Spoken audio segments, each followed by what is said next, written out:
ejemplo era de una maestra que en la primera semana de clases, también una escuela en Yucatán, se da cuenta a la segunda clase que hay 5 niñas que se apartan a un rincón. Y a la siguiente va a hablar con ellas. Las chicas no hablaban castellano, estaban en bachillerato, hablaban maya, solo una hablaba castellano bien. Y entonces, ¿cómo empieza a trabajar con estas 5 niñas para que salgan del rincón, literalmente? Se colocaban en un sitio al fondo, a la izquierda del salón. ¿Y cómo va a hacer para que estas jóvenes puedan ir acercándose? El problema no es un problema de enseñanza, digo, de comprensión de la literatura, es un problema de comprensión de la lengua. La lengua de escolarización no es la lengua materna, ¿sí? Bueno, eso lo dejo así, simplemente para señalar que en el caso de los jóvenes de las zonas urbanas, recuerden que en las zonas urbanas la pobreza tiene características que no se presentan en las zonas rurales. Y algo de esto está asociado a la constelación de referentes simbólicos para comprender. Que promuevan aprendizajes colaborativos, sí, se dice muy fácil. ¿Cómo hacemos para...? Yo me la voy a pasar hablando aquí, yo lo siento por ustedes, pero uno tiene una intervención, hay modos de medirlo, uno tiene una intervención, plantea un dispositivo de trabajo, uno habla 10 minutos, no más. Y entonces uno ve cómo en el dispositivo de trabajo uno forma 5, 6, 7 grupos de trabajo. Una persona habló 5 minutos, 10 minutos, uno para dar instrucciones, y luego durante 2 horas, 30 personas hablan 30 minutos, se los digo para poner, es decir, la forma en la que se multiplica la posibilidad de expresión oral es tremenda, es geométrica, ¿sí? Entonces, esto va a estar ligado a formas de relación, ¿cómo pueden aprender a expresarse si no hay posibilidades de hablar? Pasar preguntas por escrito, 5 minutos y se acabó, ¿sí? ¿Cómo favorecer la autonomía? Pues dejándolos, pero no simplemente a la suerte, no, hay cauces para ir acotando y para ir permitiendo que los jóvenes se vayan desarrollando. Y claro, el uso de las tecnologías. La maestra a la que me refiero daba clases en Yucatán de tecnologías de la información. La escuela tenía computadoras, había que hacer trabajo fuera, unos cuantos tenían computadoras, y estas 5 niñas que hablaban maya, los domingos iban a Tizimín con los padres a comprar el mandado, la comida para la semana, se va ahí. Y entonces, ¿cómo hacían para que mientras los padres iban a comprar, ellas entraban a un café internet, juntaban el dinero de las 5 y con eso trabajaban en una computadora los fines de semana?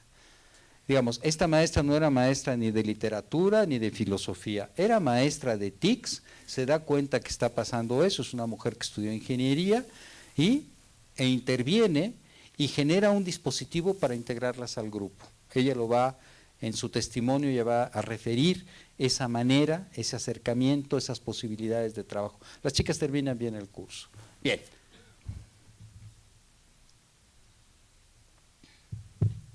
¿Cómo se manifiestan? En la participación de los maestros en el trabajo colegiado. Es cierto que hay maestros que se rehúsan a asistir a reuniones colegiadas. Bueno, eso tendrá que valorarse de alguna manera. Tendremos que generar indicadores porque hay estímulos al desempeño que tienen que tomar en cuenta las aportaciones del trabajo colegiado. Hay que contribuir a la gestión educativa y a la gobernanza, a la tarea del cuerpo directivo. Sí hay que hacerlo. El proyecto es el de la escuela, no es el del maestro, es el proyecto de la escuela que está integrada por un conjunto de grupos colegiados en los cuales participan los maestros, en la generación de propuestas y la participación en tareas de extensión e integración. Ahí están las prácticas fuera, ahí están las actividades comunitarias, etcétera. Por supuesto, un maestro así es un maestro con un enorme compromiso ético. es alguien que se respeta a sí mismo en el ejercicio de su oficio y en la organización de la propia estrategia de formación y desarrollo profesional. Ser maestro nos obliga a eso. No es necesario que nos estén insistiendo por correo ni por teléfono para decirnos que hay el curso tal otro, el tal otro, si ya nos inscribimos, que por qué no fuimos. No, no puede ser, ¿sí? Es parte del oficio. Ser maestro implica estar al tanto de qué está pasando en los asuntos sobre los cuales uno trabaja. No hay otra posibilidad. Y hay que permitir que el sujeto responda frente a eso que tiene que ver con el ejercicio del oficio. Regresamos al título, pero ya en otro lugar.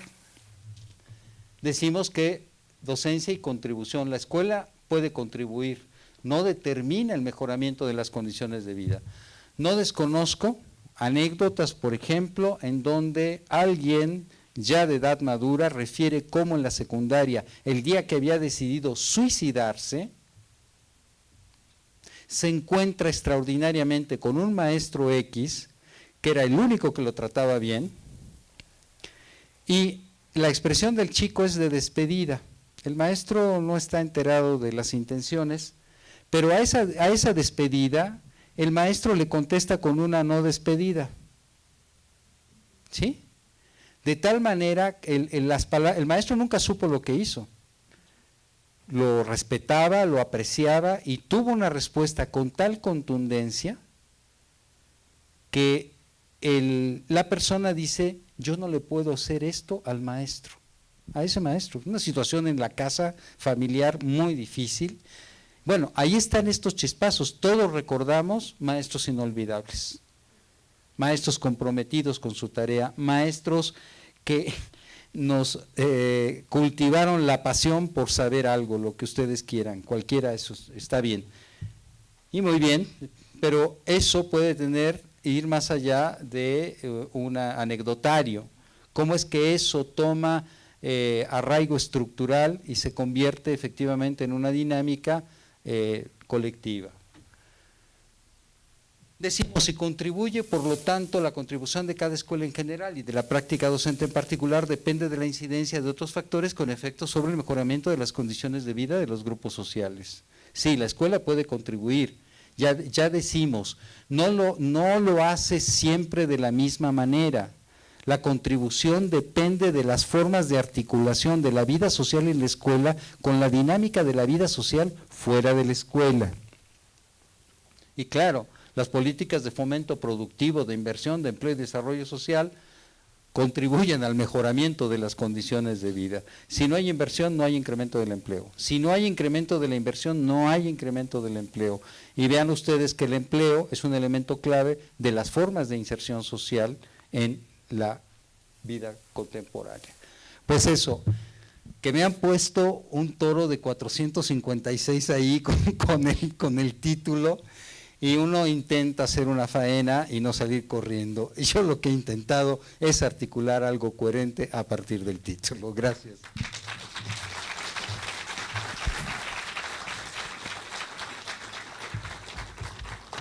Pues muchas gracias, maestro Dafni.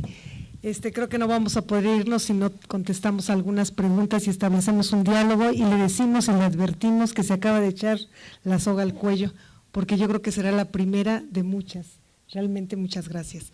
Vamos a establecer este diálogo. Las preguntas creo que vienen por ahí por escrito, pero si son así de viva voz, mejor, ¿eh? ¿Ya ahí va? Maestro Noel. Maestro, muy clara su exposición. Presenta una situación interesante en la que nosotros tenemos que reconocer problemas, cambios en el entorno, cambios en los mecanismos de producción, cambios en la forma de producción. Esto es interesante, pero ¿cómo vamos a captar esos cambios? A lo mejor es la parte procedimental, es la parte de metodología donde nosotros tenemos que reconocer los cambios en el entorno para poder dar la respuesta. Y creo que muy interesante. Yo creo que este debería ser el manual que tenemos que trabajar todos, estudiarlo.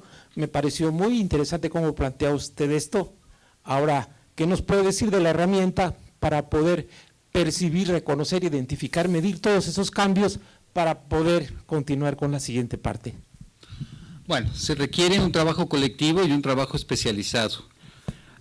Por ejemplo, si estamos haciendo innovación curricular, tenemos que trabajar sobre las dinámicas sectoriales, tenemos que trabajar sobre las dinámicas del empleo en los sectores, tenemos que hacerlo, si es el caso de energías, para poner un ejemplo, con los que estudian, con los ingenieros que abordan el tema de redes eléctricas y demás, petroleros, etcétera, porque se requiere discernir cuáles son esas transformaciones. ¿Y a qué nos estamos refiriendo? Esas ustedes las conocen.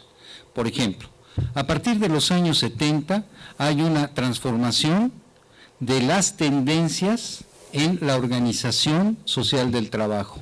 Va a aparecer el modelo japonés y va a aparecer el modelo renano, el modelo alemán, y esto no es ajeno a la crisis que se vive en los años 70, que va a obligar a voltear a mirar a Japón, y ahí van a aparecer las nuevas formas de organización del trabajo. ¿Por qué el alejamiento del puestos de trabajo? ¿Por qué el planteamiento del trabajo colaborativo? ¿Sí? Estos asuntos hay que ligarlos con un proceso que viene fácilmente 40 años atrás y que está ligado a nuevas formas de organización social del trabajo. Pero al mismo tiempo va a aparecer el tema de la transformación de las condiciones técnicas de producción, por ejemplo, y el uso de las tecnologías. Ahí está la robotización, o ahí está el Internet y la computadora que modifica radicalmente el trabajo de las secretarias. ¿Se acuerdan de la Remington? O casi la olvidaron, ¿no? Y del teléfono de disco. Pues ahora es una diadema, hay una modificación sustantiva del trabajo, es un trabajo que tiene que generar resultados en menos tiempo y que obliga al despliegue de capacidades diversas, de la Remington al uso de Internet, el correo electrónico, la elaboración en PowerPoint o el uso de base, etcétera. Ahí están esas transformaciones. ¿Cómo se dan esas transformaciones en los distintos ámbitos de trabajo en los que se inscriben las formaciones profesionales del instituto? Tenemos que ir por partes, ¿sí? ¿Qué sucede en el campo médico?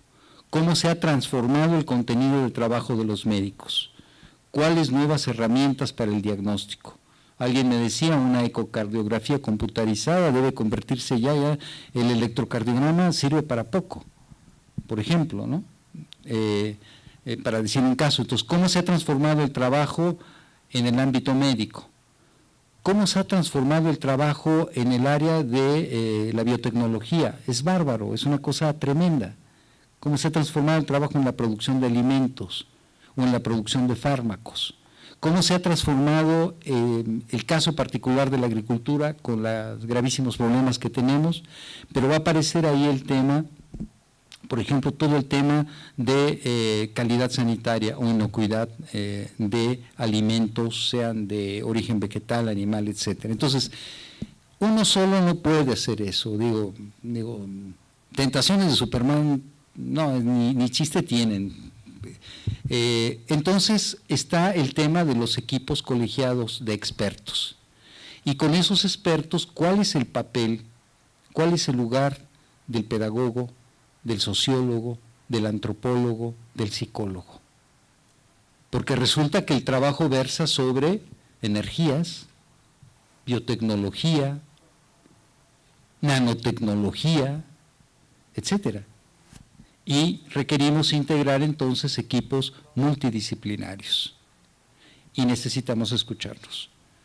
Lo he comentado muchas veces, en los años 80 tuvimos un debate sobre el lugar del pedagogo, y lo puedo decir el amigo con el que participaba en esto, que era Alfredo Furlan. Él estudió pedagogía, ¿sí? Y en aquel entonces era un debate que se afrontaba con serenidad. Era claro que el pedagogo llegaba a la frontera donde el experto era el del otro lado. Entonces, ¿cómo cambiar la posición? ¿Cómo cambiar de posición para poder trabajar mejor con equipos multidisciplinarios? ¿Cómo abrir espacios de interlocución en donde habrá discursos que no comprendemos mucho? Porque, a ver, que una gente nos diga, que articule un tema sobre nanotecnología y que nos empiece a decir, bueno, ahí el que sabe es el otro, ¿no? quizás nosotros podamos intentar escuchar algo y responder, orientar con nuestras posibilidades, ¿sí? Recuerden que en educación tenemos una impronta con la que hay que lidiar, es un pie que cojea y que es la dimensión del deber ser. ¿Sí? Hay una cosa impetuosa para quererle decir a la gente cómo tienen que ser las cosas, es un craso error, y si no, ahí están los hijos para darnos respuesta. Para recordarlo. Tenemos aquí una pregunta, su opinión con respecto al constructivismo de Ausubel, Piaget, o sea, cómo podríamos ejemplificar y cómo podemos desligarlo de lo que son las capacidades para esto y no precisamente los contenidos disciplinares. Es del ingeniero bioquímico Alfonso Arambulo, ¿o me equivoqué? Sí, Arámbulo. Bien, bueno, efectivamente está la familia de los constructivismos, ¿sí? Uno puede ubicar. Perdón, maestro, pero debería de mencionar a todos los demás, es que si tenemos la confusión a qué constructivismo debemos acercarnos, porque está John Rivière, José Blake, sobre todo sobre conocimiento significativo, pero también estamos en la confusión sobre todo que a partir de la Declaración Universal de la UNESCO nos llega ya un constructivismo que más que multidisciplinariedad nos está hablando de transdisciplinariedad de Edgar Morin.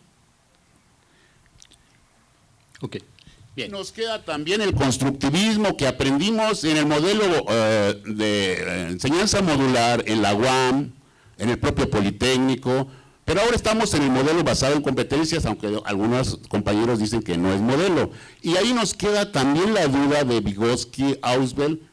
Ausubel también vuelve a hablar sobre aprendizaje significativo. Maestro, con todo respeto, ¿en cuál nos apoyamos? O en ninguno, porque muy interesante su conferencia, increíble, porque entra usted al detalle, pero nos sigue quedando la duda. Algún día se va a acabar la moda, se dijo por ahí, de las competencias, y al final serán los maestros también los responsables de haber llevado al éxito, al fracaso, a este modelo. Algunos dicen que es una moda. Pues es una moda un poco madura, porque tiene desde los años 70, o sea que si es moda, ha aguantado. Digo porque ahí comienza el enfoque. Es el asunto de enfocar el desarrollo de capacidades sociales, es el asunto de enfocarlo en un momento donde se reitera hasta la saciedad el hecho de que hay una dinámica de producción de saberes inalcanzable para la escuela. Es inalcanzable. Entonces, el planteamiento es no centrarse en los contenidos, porque los contenidos refieren saberes sobre los cuales se da esta dinámica, y ahorita voy a referirme a algo, sino en el desarrollo de las capacidades. Y hay una expresión que puede sonar radical, y la voy a decir: los contenidos son un pretexto para desarrollar competencias. Entendamos las competencias como capacidades sociales para objetivar el saber. ¿Qué quiere decir eso? Busquen la definición que quieran, de Turing, de Tobón, de la Unión Europea, de la OIT, del que quieran. ¿Qué quiere decir objetivar el saber?